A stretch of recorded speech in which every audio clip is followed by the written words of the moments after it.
time, I started to follow him on social media and was impressed. Over the next couple of years, his star continued to rise and his orbit expanded from dating superstars to doing film and TV appearances to becoming an entrepreneur, producer, and philanthropist. By 2019, Country Wayne was defying all odds and, in my view, had emerged as the leader of the new school of comedians who understood how to build an audience in the 21st century, both in the viral universe and in brick-and-mortar comedy venues of all sizes. For that reason, I wanted to lean towards his experience and open whatever doors I could for him. In the process, I reached out to him to talk about potentially developing some content together, and what followed has been and continues to be immensely rewarding for both of us.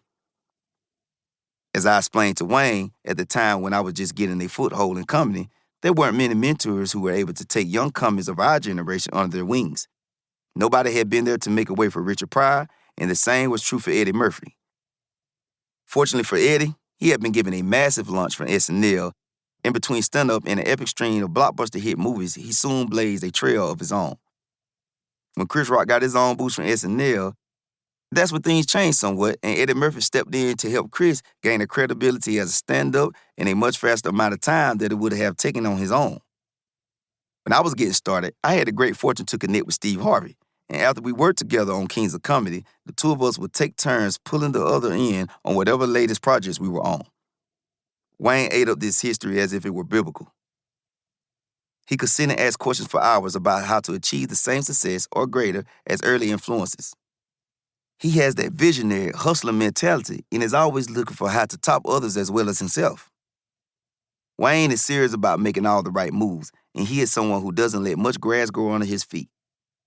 He might ask, Sid, what were the lessons you had to learn to really make it?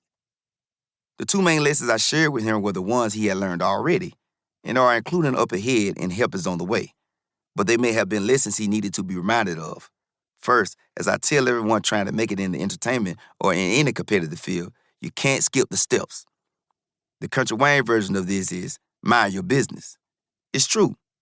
You not only have to build each step of your ladder before you can ascend it, but if you rush and don't take pride in your creation, no amount of success is going to make you feel like you made it. Plus, if you skip one of those rungs, you won't have any way to land if you do have to take a step down.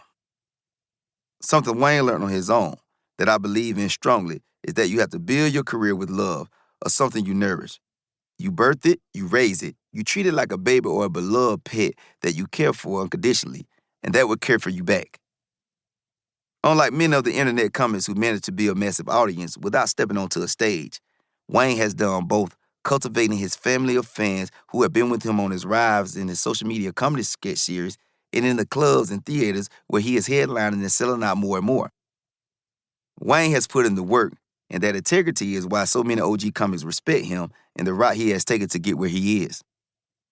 The second lesson I shared with Wayne was one I had to learn the hard way, and it was something he knew well.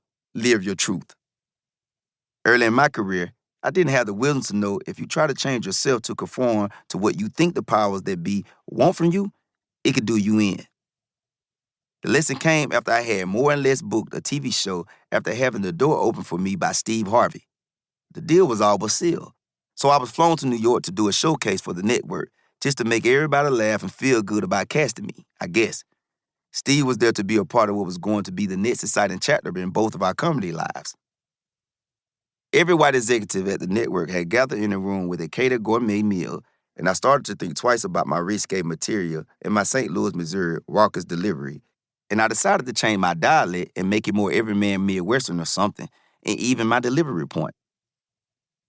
On the fly, I just decided to change my whole set. Nobody laughed, nobody cracked a smile.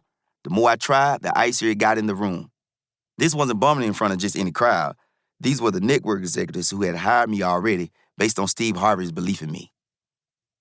Inside, I was dying because a lot of the executives didn't know who I was, and my bumming so bad was going to make them question Steve's judgment too.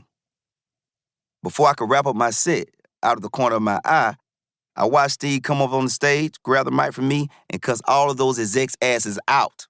It was the opposite of what I was trying to do. He was so authentically himself. It was hilarious to him cuss at them for not laughing at me. Look at y'all. Y'all got somewhere to go? There was a beat before he went further, asking, what happened? Y'all ran out of crudités and ranch? Are you hungry or something?